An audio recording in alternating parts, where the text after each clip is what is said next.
Experience hospitality the Northwest way at the Everglades Hotel. Located on the banks of the River Foyle, the Everglades Hotel is just minutes from the centre of Derry, Londonderry, with free on-site guest car parking. Whether you're here for a family meal, a big celebration, or simply a peaceful retreat, will make your experience as memorable as the sights in the city. Visit Everglades Hotel Derry for accommodation bookings, the latest menus, live shows and events, and much, much more. See you there. Welcome to another preview edition of Gaelic Lives. We have Ulster semi-final weekend coming up in Clonus, both games in Clonus, and we're going to dig into the games here, joined by Brenton Devenney from Donegal and Stevie McDonnell from Armagh, men who know a lot about Ulster final games, both sides of the coin, playing in big games, club and county. But I'm conscious of the fact I've got two inside forwards on the call today, and I'm just thinking out loud, if you're having a three-man full forward line and the both of you are in it, who would you want as the other person? I think two's plenty with me and Stevie. I think that would cover it, to be honest. Stevie, who would you put in as the third man along with you now that we have to keep three up? There's any amount of top class quality in there. Ronnie Clark, Michael Murphy, Clifford, Gooch, Stevie O'Neill. A target man we could play off, and then what do you think, Stevie? Yeah. The handy knockdown. Target man, you'd have to go for Clarky or Michael Murphy, wouldn't you? For sure. So, yeah, Davey, you're going for Murphy, and Stevie, you're going for Clark. I will stick to our own colours. I'll go for Clark. I had a good understanding. Any position in the pitch, I think we'd be picking Murphy, wouldn't we? Oh, absolutely, yeah. That's a man for all occasions. Here, a bit of debate this week about the Ulster final, and obviously it seems to be centred around, and we don't even know if it's factual, but it seems to be centred around if Armagh and Donegal are in it. But there's obviously two games to come beforehand. But what's your take on it? I remember watching the 2004 final in the Mount Errigal. It was day two of our wedding, whenever day two maybe wasn't a thing, and yous were both playing. But I just remember watching that, and it was strange. But Brenton, what do you think? Is it something we should be exploring? Yeah, I think probably there was a boom time then in GE and massive crowds, and listen, players and people always love going to Croke Park. I just think we're in a very different space now. I think the way the condensed season is that you're going week on week, you're asking people to travel to games and families to shell out. I think it's a lot now, and I know obviously Armagh's a lot closer to Croke Park, so a bit easier maybe to go down. But you know what parts, if it does end up that way, you know, this conversation might be irrelevant. But if it did end up that way, you know, your parts of Donegal to get to Dublin, you know, it's a massive, massive trip. And you're on about overnights and things like that. I just think we've got to be very careful around. I think there probably is a thing with Croke Park too at the minute, the fact that there's so few games that are in any kind of realms of, you know, over, you know, 50, 60,000 up. So, you know, there is that aspect to it. I just think the way things are now with the condensed season, particularly, and you look at Ulster and Clonus being the home of the Ulster final and the tradition of that, you know, and sure, listen, it might be hard to get tickets if it was, no matter who's in the final, it's going to be hard to get tickets, but listen, that's part of it. I mean, they sent it out of the province to Croke Park just to gain an extra, you know, it's still not going to be anything like a sellout. So I think looking with I'm saying for Donegal supporters, where they want the final would definitely be at Clonus. You know, should we get over down? I've never played inside the white lines like you men have, but as somebody who watches a lot of games, I just feel personally that a packed house is better. And like, if you're talking about tickets, like we go to a lot of games and you see empty terraces, surely a final should be a ticket battle. But more importantly, Stevie and Brenton, as players back in the day, did you not love playing whenever you literally couldn't turn a sweet in your mouth? Is that literally what you play for? Yeah, absolutely. That's what players want. Brenton hit the nail on the head there. He mentioned 20 years ago, it was different times. You know, we were getting packed stadiums Ulster football was the envy of the whole country at the time as well. It probably still is the best championship, there's no doubt. But, you know, Clonus on Ulster final day is a special place to be as well. And I think it's more to do with the double header with the ladies' game as well. Is that correct? Yeah. That's what I've been hearing. So Donegal and Armagh are the only two senior teams in ladies football in Ulster. So it's more to do with that. But why not just bring the two counties together to Clonus? Listen, from a player's point of view, if I was playing, there's no place to play like Croke Park, but having 20,000, 25,000 people in Croke Park is no comparison to a packed out St. Tiernack's Park, you know, in Clonus. So I'd be opting for it, probably more so than Croke Park at this stage of the season.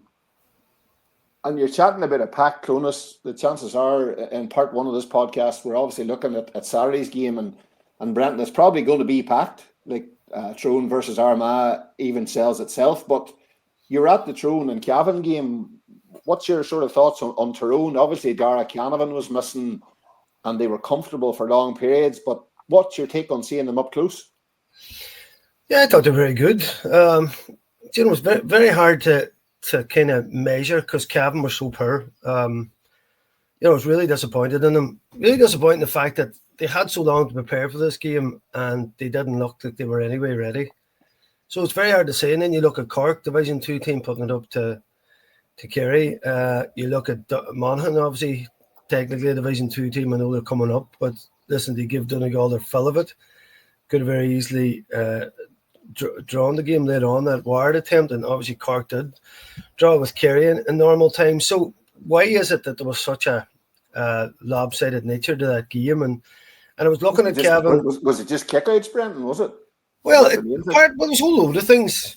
You know, when you look, obviously going back to 83 or whatever, this was 12 games in a row now that they haven't come out and top against Tyrone. There definitely was a mindset. But that mindset has to be addressed over a period of time. You know that had to be addressed from literally when the draw was made. Obviously, there was a draw last season, so your hope was that Cavan could raise it. Now, I know with a couple of their main kickers out, it probably hurt them a lot more as you send Dara Canavan out, likes of Mark Bradley in it. But Tyrone had much more reinforcements in terms of squad. But just the intensity of the tackle, their kick-out strategy, and the way they were playing it man for man. I mean, if you're a lesser team against a better team and you play man for man, then how are you going to win the game? And people might give off about tactics and that, but this is Ulster football. Listen, Cavan had to go zonal. They had to try and get double up and triple ups at times. And as we've seen, even, you know, it was a bit of a wet day, and they'd try and get turnovers and get a bit of buzz, get a bit of foothold in the game. But the fact that they're 1-on-1, you had so many tricky fit Tyrone players coming at them, you're eventually somebody's going to drop the shoulder and go by somebody. So there was only one outcome, and it looked like a game to me that Cavan had prepared from the week before. You know, even throughout the league, the fact that they were playing man-to-man football, whatever they were thinking Division 2, Cavan had to make a statement in Ulster, and that meant giving Tyrone a good rattle. And what you've seen, it was all too easy for Tyrone. It's very hard to gauge. I would say Malachy O'Rourke couldn't believe how easy the actual game was. So, I mean, on top of that, and the way that the Antrim game went for Armagh, it's very hard to gauge both teams going into this. But certainly Tyrone did everything they needed to do in terms of pushing aside the challenge of Kevin. Stevie, obviously, like we probably don't even know if it's Blaine Hughes or Ethan Rafferty, but you would imagine there'll be more kick-out variation. But apart from that as well, Stevie, like from watching Armagh minors and even their under-20s and the seniors, they seem to all defend in the same way around that arc. Now, does that just pose Tyrone problems that, you know, they didn't face last week? Is it as black and white as that in terms of the approach? Yeah, listen, sometimes that works and sometimes that doesn't work. I'm not particularly a fan of defending the arc, so not because when you've got inside forwards like Dara Canavan, possibly to come back in, Rory Canavan, you know, Darren McCurry, who's had a real good vein of form at the minute, them boys will find a wee pocket of space and they'll create havoc inside, and smart teams find a way. They'll hand pass the ball into that space and play off the shoulder, and Armagh will be playing a dangerous game if that's what they want to be doing this weekend. I would rather see them maybe retract a wee bit further back and try to force Tyrone in trying to kick for 2-pointers, because if you give those inside forwards any sniff of an opportunity of getting ball, they'll cause serious damage.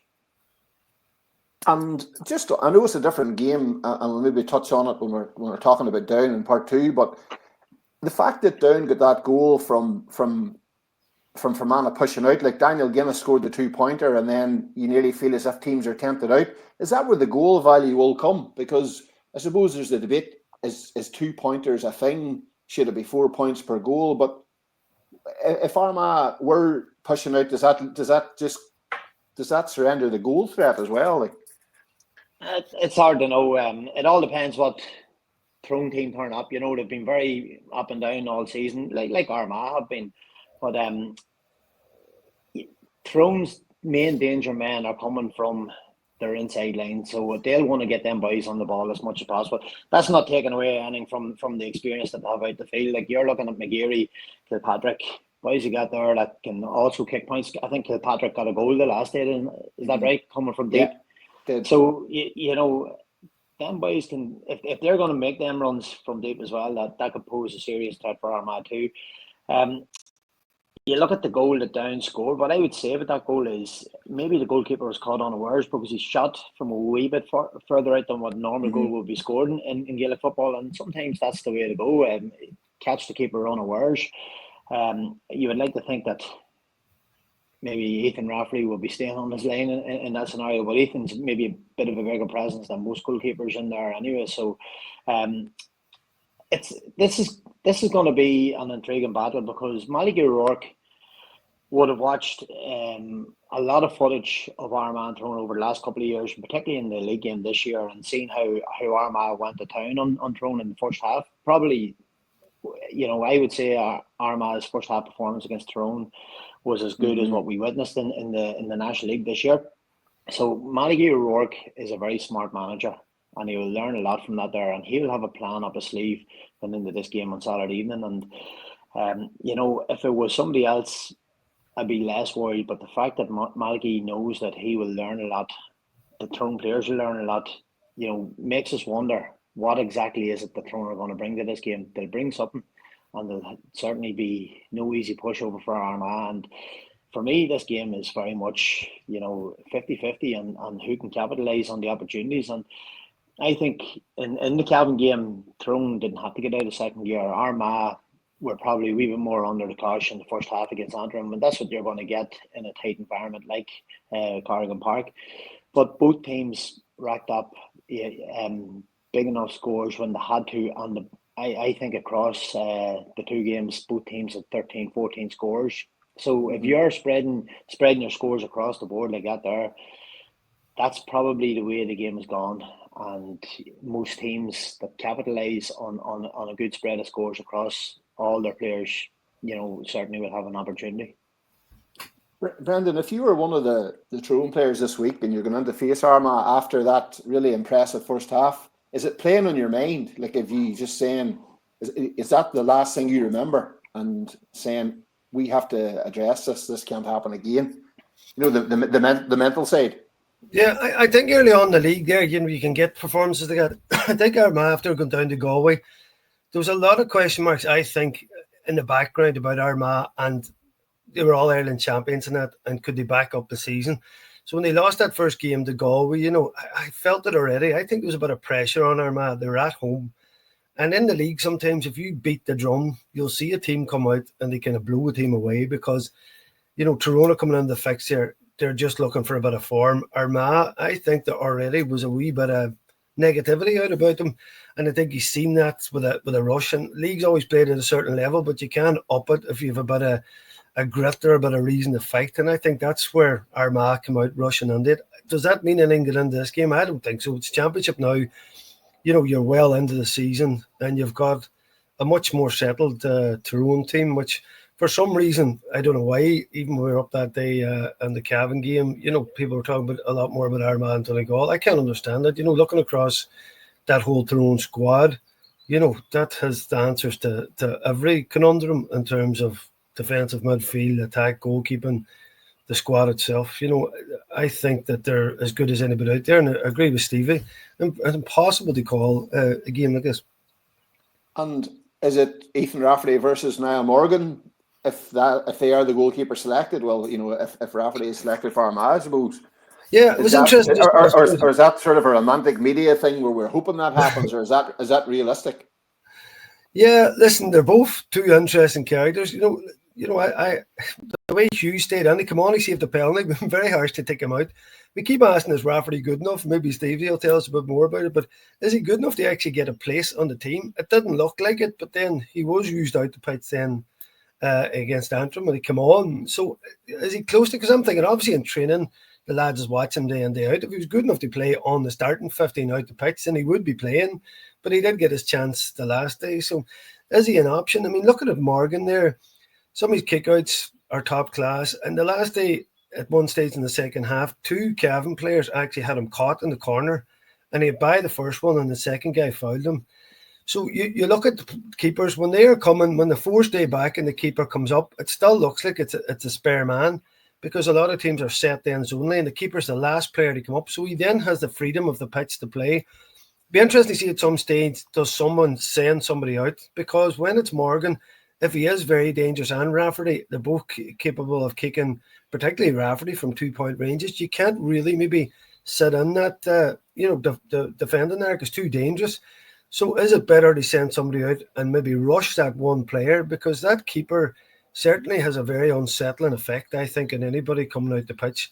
Donegal managed Began pretty well last week. He never really got into the zone to do the damage. But I think mobility ways, you talk about the mobility of those two guys, like they are outfield players, so that's why they're so dangerous. So it'd be interesting if Armagh stick to Hughes now, stick to Rafferty. And if not, is Rafferty good enough to actually play out the pitch? What do you think, Stevie? I think you had a bit of game time and goals for Kalifi a wee while ago, so you saw both sides of it. What do you think will happen here? Yeah, it's all about timing and knowing when to come up the field. Those boys, as Brenton says, both play outfield for their clubs, both very talented footballers. I think Morgan, maybe 2 years ago, scored something like 10 or 11 points in a championship game in Tyrone, which is no mean feat. Is Rafferty good enough to be outfield for Armagh? Absolutely. And he played outfield for Armagh for a number of years. I think he's had more of an impact playing in goals, though, with his size, with his presence, and his ability to drift up the field and not only take 2-pointers or take points from distance, but his passing range is fantastic too. Does a player press out in them? Does it leave an opportunity for other players to be a wee bit free? If that is the case, I think Armagh potentially have a few more 2-point kickers in their team than what Tyrone have, but that's not taking away anything from Tyrone. I think, as Brenton says, underestimate them at your peril. They're a fantastic side. We've got, without a shadow of a doubt, in the two semi-finals, the three best teams playing in them. We've thrown Armagh and Donegal are above everyone else in Ulster at the minute. Donegal probably slightly above Tyrone and Armagh, but that's where things are at. And the tactical end of this battle is, when does the likes of Niall Morgan come off the field? When does Ethan Rafferty come off the field? Geezer's going to go with Ethan Rafferty ahead of Blaine Hughes, no doubt. And it's harsh on Blaine because you look at his season last year, fantastic, possibly very, very unlucky to miss out on an All-Star.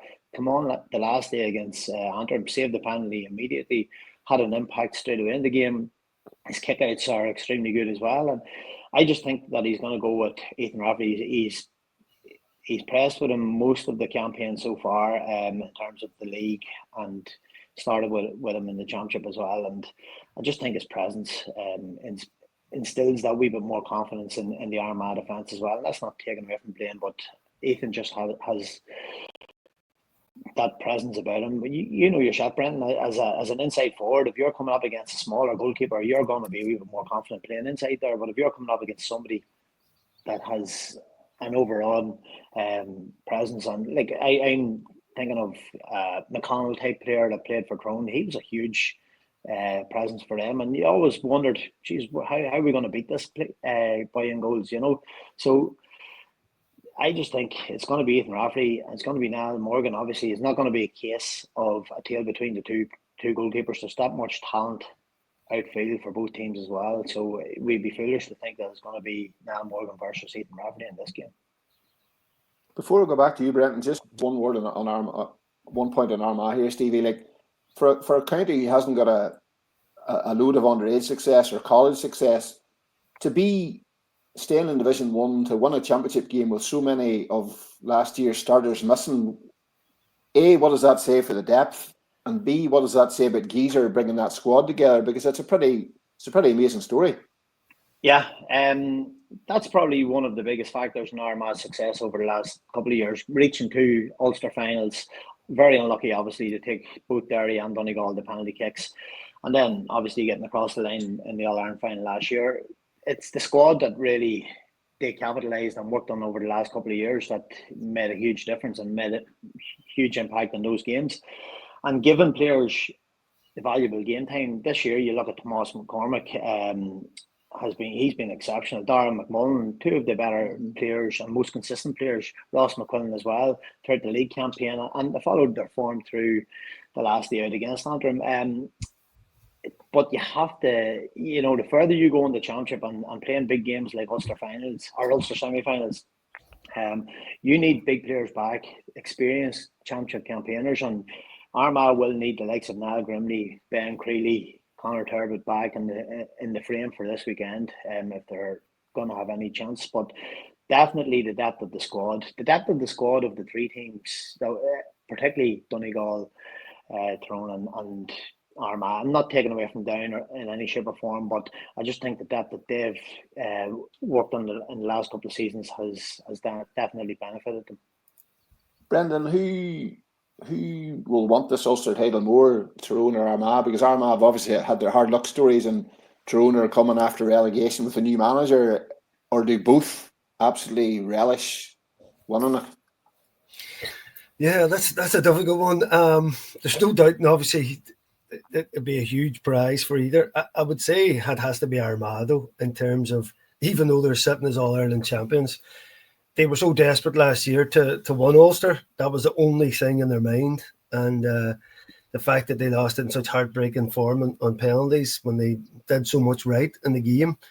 There were so many question marks of them. The way they were grouped, it's an amazing story that they went on to win All-Ireland. And, it just shows you how tough Ulster is, that, you can go on and win All-Ireland, but you can't win Ulster. Now, there's a kick of a ball. And listen, I think for them, in terms of these players, and particularly from like Stevie's time, where Armagh just absolutely owned Ulster for a certain period of time, those players grew up on that, and as did their boss, So I think above anything, a massive thing for Armagh would be one Ulster, and I think, I'm not saying they wouldn't be worried about what comes after that, but I think it would be such a thing to win All-Ireland one year, Ulster another. I think for Tyrone, obviously an Ulster crown would be brilliant, but I think of the 2, because of just the recent history of Armagh and how tough it's been in them in Ulster in so many years where they couldn't even win a match.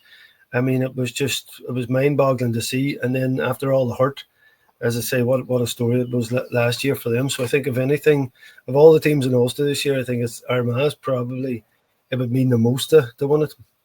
Does that mean they won on Sunday? Or sorry, on Saturday, Brenton? Is that who you're tipping? The injuries is a one, and that goes for everybody. I mean, I'm looking at all the top teams there. Take out a couple of their main men, and it changes the team completely. So, you looked at the side that took on Antrim. Would that team be good enough to beat a fully fit Tyrone team? I don't think so. So having the full full complement back, and because I think just what I've seen Tyrone the last day, with just their shape, you mentioned Morgan, but Brennan and Teague in the centre, Kilpatrick and big Kennedy in the middle there. If Matty Donnelly come on sub the last day, you'd imagine he's going to be back in. So then you have a very strong spine in that Tyrone team. Big Donaghy put in a big shift the last day too. So the way Armagh looked like in that first game, they kind of just went for Tyrone and physically just went about them. Tyrone couldn't handle it. I think that Tyrone team will be able to physically a bit better for that challenge. And then, of course, you have the maestro himself inside, Dara. How close is he to going back? Rory came in from the last day. I think Dara just has the sprinkling of brilliance. And McCurry obviously was brilliant the last day, but, if you're allowed to, really shut him down in terms of that back line, you're going to need that real bit of ingenuity of Dara as well. So it all depends about the Armagh injuries, and of course, the stuff that's hanging over them this last while, the likes of rain not being there, is that an effect to them? I'd imagine how it couldn't be. I mean, we were talking about players you want to play inside or play with. One of them would be Rian O'Neill every time. So, it's a big, big gap for him not to be in there. So it's a massive job then on other players to step up to the plate. Listen, we've seen Oisin O'Neill come on the last day and be the difference, and that's what Stevie's talking about, that depth of squad in there. You have somebody coming on that has a serious ability to ping the ball over the bar from range. So I think it's coming down really to those injuries. If Armagh are missing anything like they were against Antrim, you'd have to say it's a serious advantage to Tyrone. Yeah. So that's a tip for Tyrone, we think. And Stevie, where do you put your 20 dabs if you're calling? Well, I agree with what Brenton said. The squad and the team the last day against Antrim probably isn't going to be good enough and strong enough to see them over the line. The depth of the squad is fantastic, but we need some of the key players coming back from injury, and we need Oisin Connolly was another player missed the last day out. He's been extremely powerful runner from deep for Armagh for the last year to 12 months. Conor Turbot, you need a fit and firing Conor Turbot to impact the scoreboard, of course. But the big job for me is getting the likes of Ben Creeley, maybe Oisin O'Neill in around midfield, and Al Grimley, boys that are good fetchers, because they're coming up against two huge men in Kennedy and Kilpatrick that kickouts are put out on top of them. They've got great ability to win those aerial battles. So we need to be competing in that zone of the field to try to, I suppose, get our hands on the ball. But taking 2 or 3 players back from injury probably won't be enough for Armagh this weekend. I would like to see about 5 or 6 boys back and training and ready and pushing to get into the starting 15, because I think we need every one of them to get over the line against Tyrone. I'm still confident Armagh can do it against Tyrone. I think there is a lot of hurt from the last couple of campaigns in Ulster that they didn't see it out and get over the finishing line. When you look at the All-Ireland winning team, there hasn't been one player retired from that there, and I think that's down to the fact that they haven't had the opportunity to kick on and win an Ulster title yet. So Ulster is definitely a driving ambition for this group of players, and I would like to think that will drive them forward on Saturday afternoon and see them across the line, but only slightly. Stevie goes for the home soil and Brenton goes across to the rivals in Tyrone. So that's part one. We'll hear a word from our sponsors, Hastings Hotels. Thanks for coming on board to support our podcast. And in part two, we'll be back to chat all things Donegal and Down. Experience hospitality the Northwest way at the Everglades Hotel. Located on the banks of the River Foyle, the Everglades Hotel is just minutes from the centre of Derry, London Derry, with free on-site guest car parking. Whether you're here for a family meal, a big celebration, or simply a peaceful retreat, we'll make your experience as memorable as the sights in the city. Visit Everglades Hotel Derry for accommodation bookings, the latest menus, live shows and events, and much, much more. See you there. We're back in part two and we're chatting Donegal and Down. Brendan, you were obviously in Clonus. What did the Monaghan game do for Donegal? Yeah, listen, I think it was nearly as we all expected. And even though it was such a small margin of victory, I don't know what it was with this Donegal team. You expect them to win, but it's typical Monaghan, guts, and spades. Because Donegal controlled a lot of the match. They always seem to have that bet on Monaghan, but then, Monaghan came right back into it. And as I say, Wardu kicked a couple of brilliant 2-pointers, had the opportunity to equalise it up. You had the drama with the hooter at the end. And, I guess for Monaghan, they're on up and up. They were 10 years in the top flight. They went down one season and back up. But I think when they went down, because they had flirted with relegation a few times, and then Gabriel Bannigan came on, you just thought Conor McManus retired. He was always a go-to man for them when they were in trouble. So you're like, right, it's going to take a few years to build. And then, there they are. All of a sudden, there's no need for any build. This Monaghan team is as good a side as I've seen this season, playing against Donegal. So yeah, it was a good game. I suppose Donegal getting tested to their limit is good for them, and still had that confidence to come through the game as well. So, listen, plenty of good plus points in it. Michael Murphy playing the full game again, which I was very surprised at. I thought he'd been held back for a bit of impact sub, but his role for Donegal, Gallen coming on, just maybe not firing to his full regard yet. So, Jamie Brennan coming on, kicking a couple of points. So, again, as we were saying there with Stevie, in that the squad, if Armagh's squad is stretched, then you don't have the impact players as well.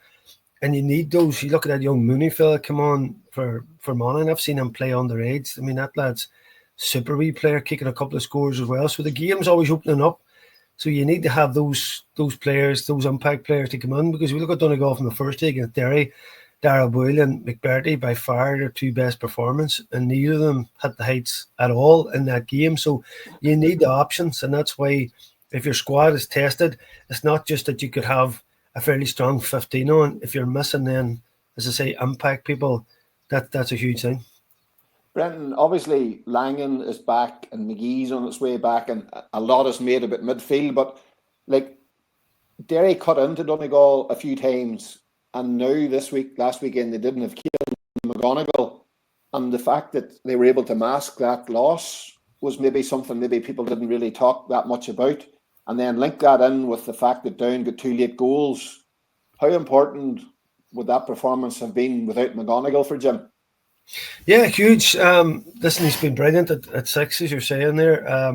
He's really been holding the fort there. The likes of Owen Ban, I suppose, been out at the minute as well is a big one. And you say Jason McGee coming back in, although he does look pretty rusty, I think Jim's just trying to get him up to some kind of game speed, because you think of last year, McGee was like beating people, kicking points and all that there. So, he had a very serious injury there. So he's just coming back to form. So Keelan got a knock. I'd imagine, listen, I'm wondering, obviously, will he be needed? Would you risk him against Down? You keep him back for the final? Maybe that's a wee bit of a slight luxury Donegal might have versus the other semi-final, because if it was Armagh or Tyrone, you'd have to be certainly maybe chancing him. Be interested to see now, do they hold him back? And that's no disrespect to Down, but Donegal have a lot of, I suppose, are going to go into this game as huge favourites. Just before, I know you're dropping off the call here. I think you're maybe away to Clonus to try and get your tickets for Saturday. but before you go, the Oisin Gallen factor, because like Stevie touched on Armagh's depth last year. Is it a case of it's either him or Patrick McBurdy up there, or is it just the fact Jim wants a punch? Yeah, well, I suppose you've Conor O'Donnell in there. He showed some great form in the league and games, as did Jamie Brennan. So, McBurdy's the surprise one for me. I thought definitely it was a statement against Derry to say, listen, Murphy isn't the panic button. We can't just bring him on every game to control and to already bring us back into it or wherever the trouble is. So I thought that was a statement, and then he would hold him back from on him, but yet he started him because Murphy's influence is and he played around the pitch in different places. Now, when he gets her, listen, he's a master on the ball. You can't get it off him. And particularly for a Monaghan team, we're trying to push Donegal in different areas. They went after Donegal at time. It was very interesting in their tactics and the way they went about it, and it almost worked for them. So where you use Murphy and the timing of that is the question for Donegal. But whereas for Gallen, as I say, you look at the form of McBurdy and Dara Boyle last day. So different players will stand up on different days, and you had four shots from cornerback from Mogan.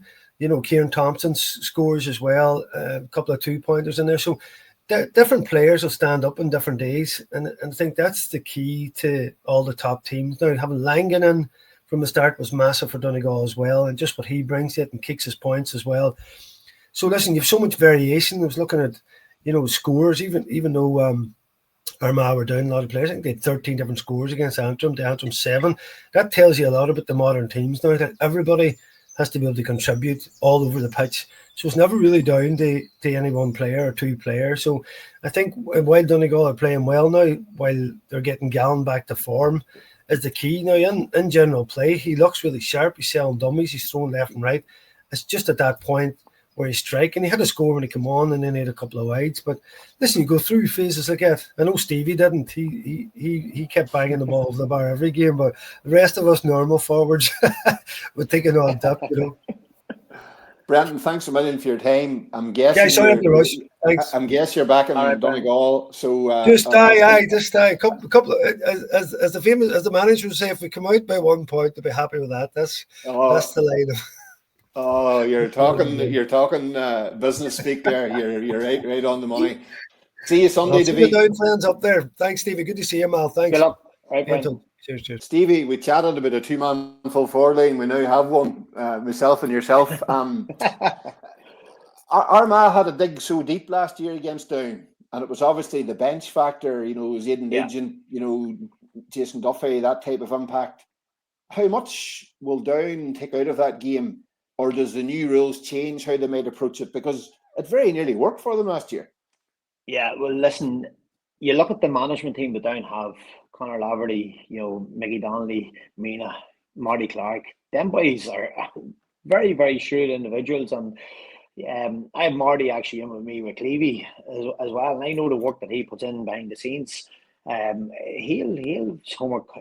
All them boys will have their homework done into this game against Donegal, and they'll learn a lot. They'll be very relieved that they come out of Brewster Park with the result. Very fortunate to get it, but relieved at the same time, and that's what the new rules throw up as well. A 7-8 point lead is nothing in the current game, and they will learn a lot. They'll try to implement a game plan like they did last year against Armagh to frustrate the life out of Donegal and try to maintain, I suppose, a closeness in the game for as long as possible, and then try to catch them on the sucker punch. But there's no doubt that Down won't be as bad. When we're saying Down won't be as bad, the conditions for that game at the weekend were extremely bad as well. And if the sod's a wee bit drier going into this weekend, then that'll suit Down, because they have a lighter team than what Donegal have, so it might suit them a wee bit better. But listen, they're coming up against a lot of people's favourites for the All Ireland this year in Donegal, a team that nothing seems to faze them at the minute. You look at the games that got the 4 teams to the semi-finals, and I think Donegal beat a more seasoned and capable team in Monaghan at the weekend. After coming past the threat of Derry as well. So Donegal have 2 really tough games behind them, and for periods at the weekend, particularly in the first half, looked extremely comfortable. So we'll down test them. It's hard to know what game plan Conor Laverty's going to come up with, but he'll need to have his thinking hat on anyway to try to stifle the threat of Jimmy McGuinness and Donegal. Yeah, because last year, there was a lot thrown at them about the style of play and different things. But I suppose my take on it was they went in as underdogs, Stevie, and they cut their cloth. And I would know Kieran Mina quite well, and he just knew that he would have poured every bit of mental strength he could into that game and poured over everything, and it nearly, it very, very nearly worked. And if they won, that's all. The narrative's completely different. But this year, is Oran Murdoch nearly there? Is he so important to them? If you think back to the last 10 minutes against Fermanagh, I wasn't taking stats, but I think the commentator might have said something. They won 6 out of Fermanagh's last 7 kickouts or something close to that. So he was massive. Him and Daniel Guinness. Excuse me. Yeah, Oran Murdoch, I think he caught definitely 4 of the last 5 kickouts anyway. So he did. Massive player. If you look at that game last year, the striking thing going into the game was there was 3 changes in the Down team, and it was 3 forwards off or 3 defenders. So that gave you an indication of how they were going to set up in that particular game, which was try to frustrate the life out of Armagh, and it worked.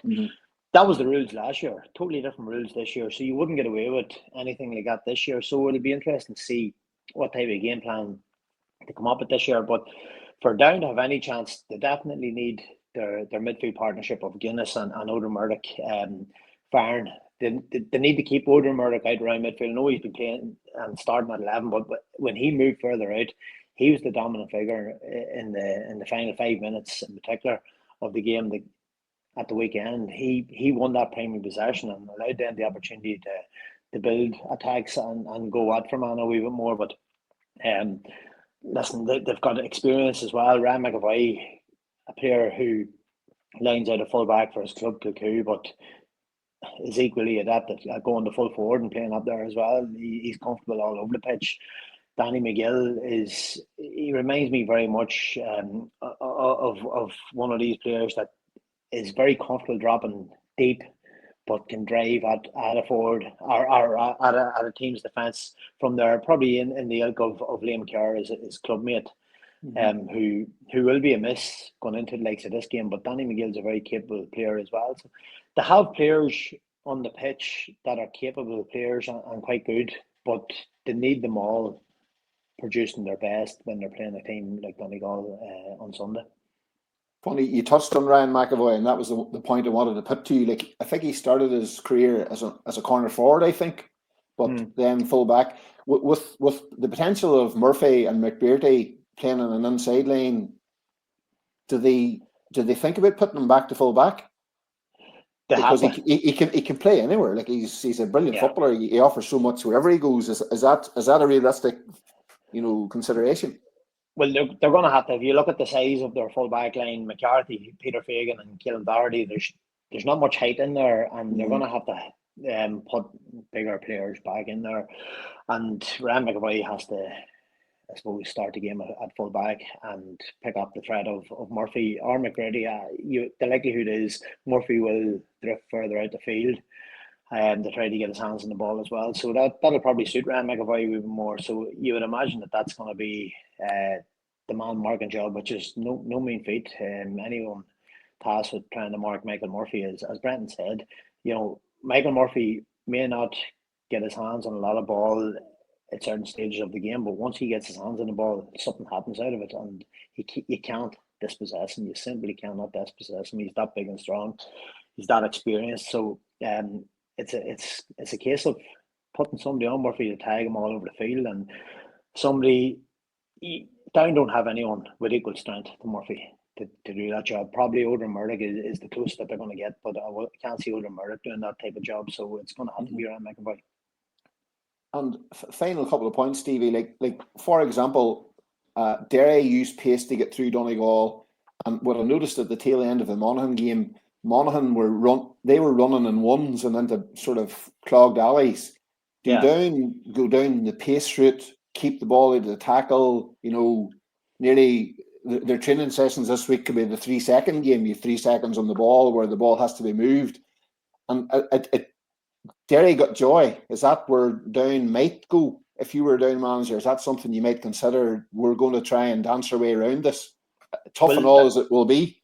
Yeah, that's what they're going to have to do. Donegal are a more imposing team than what Down are, so they have to move the ball about the pitch, make it as big as possible as well, and try to drag Donegal into positions where they don't want to be. Donegal are very much a zonal team, so if Down can create movement, get players playing off the shoulder, different type of diagonal runs, and try to create a wee bit of havoc in that Donegal defence, you can get at them, and there is pockets of space to be getting at them. But if Down are intent on going in ones and twos, that's not going to impact or hurt Donegal whatsoever. So when they've got possession of the ball, they have to go pace, they have to move it around to try to drag Donegal out of position, and they have to go in numbers.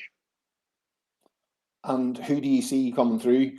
You touched on the fact that Donegal was probably above Armagh and Tyrone. You're making them favourites for Sunday.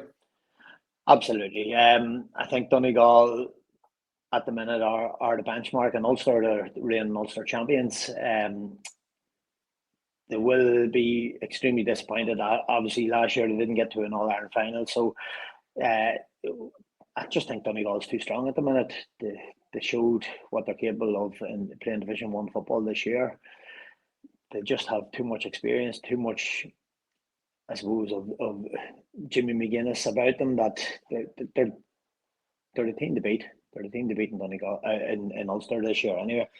And their bench, they've got players coming in, Jimmy Brennan, Oisín Gallen, full forward All-Star last year, and he's not getting in the starting 15 this year. It probably is more so for the impact that he has coming off the bench, but having that type of quality to come in is massive for any team. And Donegal, as I said, they were comfortable particularly in the first half against Monaghan get back at them all right, but they were still comfortable for long spells of that game. They were comfortable for long spells of the Derry game as well. Most of it until I suppose, they were comfortable, particularly in the last 15, 20 minutes of that game, and I just can't see Down really hurting them that much this weekend. Steve, if I could ask you one thing before you go, Sean Patton is obviously a very influential player in terms of kickouts, but with the New York, if it stays, you took frees in your time, maybe a lot of them out of the hands. You would have saw Oisin kicking off the ground, but is there a GA wide need for teams to develop people who can kick with that low trajectory? Is that like Donegal can tie in whatever way they want? But the big picture, do coaches across Ireland need to think we need to develop that skill? Is that something that needs to be brought back? Because you don't want to be having a debate in 3 years' time where Sean Patton's still the only person with that type of kick, or am I talking nonsense? No, listen. I think it all depends on the skill set of the player themselves, and their capability. Sean Patton, that comes with experience. I don't think in the first year or two of Sean Patton's career he was trying that type of kick out, but it comes with experience. He's exceptionally good at it. Ethan Rafferty has that in his locker, so he does. He can kick a low drive as well. I think across the board in Gaelic games, we need to be encouraging more players, especially outfield players, to kick more frees off the ground.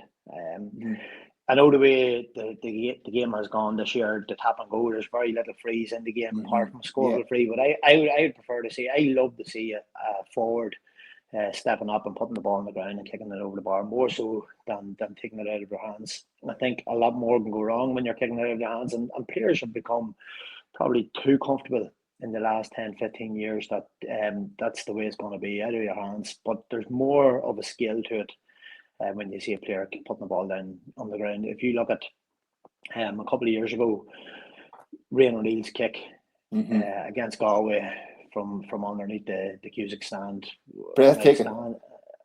Outstanding. Sean O'Shea's kick to put Donegal or put Dublin out of the All-Ireland semi-final that year. Outstanding pieces of skill that you want to see. With that, there has to be a huge debate about the 2-point rule in terms of free kicks. I don't think it should be allowed. I think, especially when you're looking at a 45 only being awarded 1 point, and sometimes a free kick, which is a closer one, being awarded 2 points. I think that's something that has to be changed in the game. A free kick should not be, particularly an uncontested kick, should not be awarded 2 points. It should be back to 1 point. The 2-point rule should be only for in-play kicks, and that's it across the board. It's when there's pressure being put on you, that's when there should be some kind of reward for kicking from distance, but definitely not when there's no pressure being put on you as a kicker.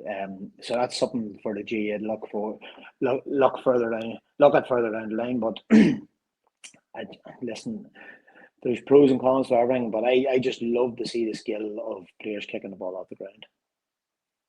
Stevie from Kalevi, thanks a million for your time. We're joined on the pod this morning by inside forward royalty. Unfortunately, Devenney got a black card with 10 minutes to go, and he's since gone. So thanks a million for your insights, and thanks again to our sponsors, Hastings Hotels. And don't forget to join us on Monday. We'll be looking back across the action from Clonus to see where the turning points were. And as I say, join us every week on GaelicLife.com. Thanks a million to all our listeners. You can subscribe to our podcast on Spotify and YouTube. Stevie, thanks a million. See you soon. Thanks, Michael. Take care.